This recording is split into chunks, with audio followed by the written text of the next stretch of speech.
Por favor.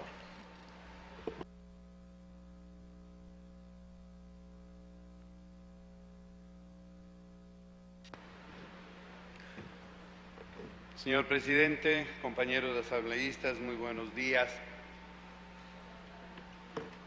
Aunque ya se ha debatido bastante sobre el tema, creo que es necesario continuar haciéndolo para centrar el debate sobre la vida, no en el contexto del aborto, porque ese es un enfoque equivocado, reduccionista desde el punto de vista ético y desde el punto de vista social. Hemos de colocar el debate sobre la vida en un contexto mucho más amplio. Esta constitución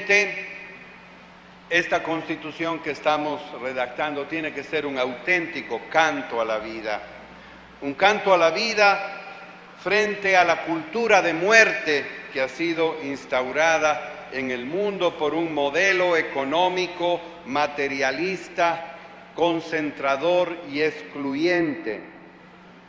Millones de seres humanos están muriendo en el mundo por no tener acceso a la salud, de enfermedades que podrían ser perfectamente curables, por no tener agua potable, por no tener un trabajo digno. La violencia sexual y el tema del aborto es apenas uno de tantos problemas de un contexto mucho más amplio. La sociedad en que vivimos ha programado nuestra mentalidad para que nos escandalicemos de algunas muertes y permanezcamos impávidos ante otras. Todavía hay estados civilizados, entre comillas, que practican la pena de muerte. Quizá habría también que poner entonces en la Constitución una salvedad al principio de la vida que dice que defendemos la vida salvo en casos de legítima defensa. Sin embargo, el Código Penal permite que cuando una vida está amenazada por otra, quien recibe esa amenaza puede defenderla a costa de la vida del otro. El imperio estigmatiza a cualquiera que lucha por la reivindicación de los derechos con el calificativo de terroristas para justificar el asesinato, el genocidio. Y a veces quienes levantamos la voz ante algún tipo de muertes, nos callamos, cómplices ante las muertes que son injustificables.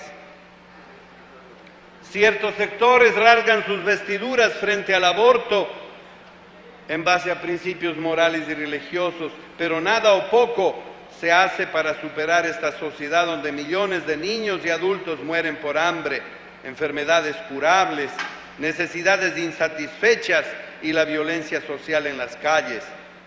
Los pobres mueren todos los días en las calles y no merecen otra atención que la crónica roja, señor presidente. En el Ecuador la vida de los ecuatorianos no vale nada, los ecuatorianos mueren como perros en las calles, señor presidente, y eso nos hemos acostumbrado a verlo todos los días. Ciudadanos que aparecen tirados en bolsas, atados las manos. ¿En dónde estamos, señor presidente?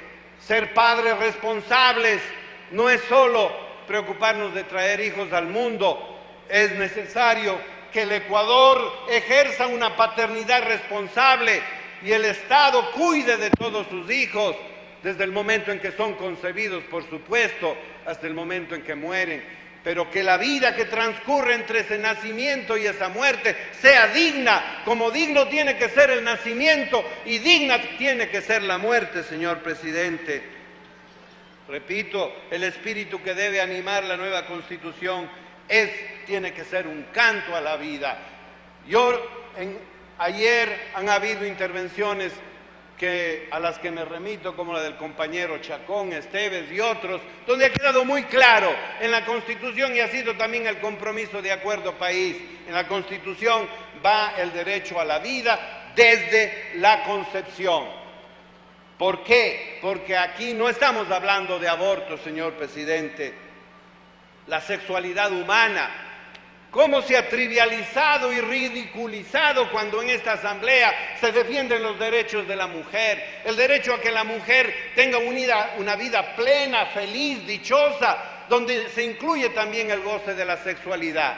¿Cómo se ha trivializado, ridiculizado, reído de estos temas que son fundamentales? Quiero aquí sacarme el sombrero ante la compañera.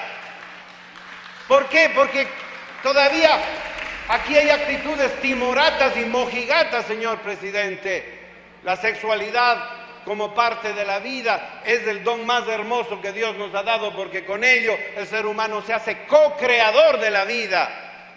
Y por lo tanto ningún criterio negativo debe pesar sobre la sexualidad. Nos rasgamos las vestiduras cuando se habla de la soberanía del cuerpo. Claro, si tenemos todos los seres humanos que llegar a ser soberanos en cuerpo y alma. Soberano, que quiere decir dueños de nosotros mismos, dueños de nuestra sexualidad, de nuestra libertad y de nuestras responsabilidades. En este país, los hombres, vamos a decir que los hombres no tienen derechos sexuales y reproductivos, les sobra. Lo que nos falta es responsabilidad sexual y reproductiva. A las mujeres sí les falta conquistar derechos en este sentido. ¿Por qué? Porque toda la vida han estado sometidas a una cultura machista, a una cultura de dominación.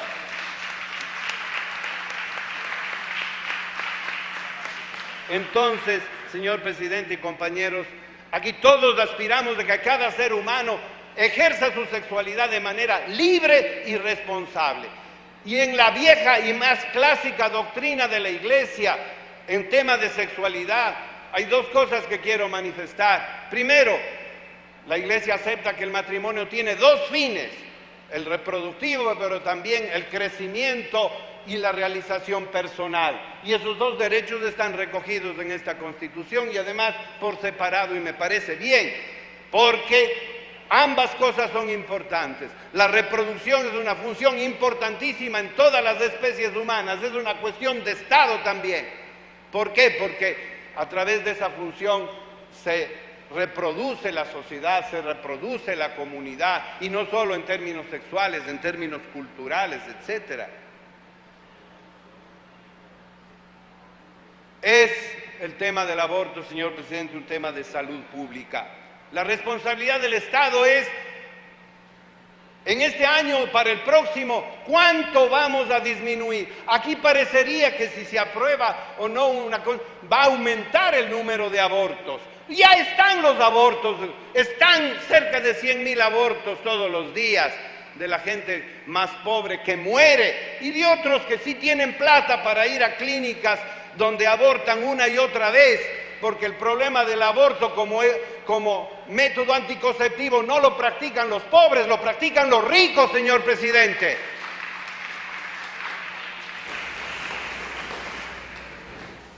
Estamos frente a un problema de salud pública, donde la tarea del Estado, como aquí se ha dicho, ¿qué hace el Estado para que una mujer no tenga que acudir en un momento de desesperación, de soledad y angustia al aborto? Tenemos que disminuir, tenemos que impedir que las mujeres se vean abocadas a esa circunstancia de abortar. Ninguna mujer va a abortar con la conciencia tranquila y como a tomarse un vaso de agua.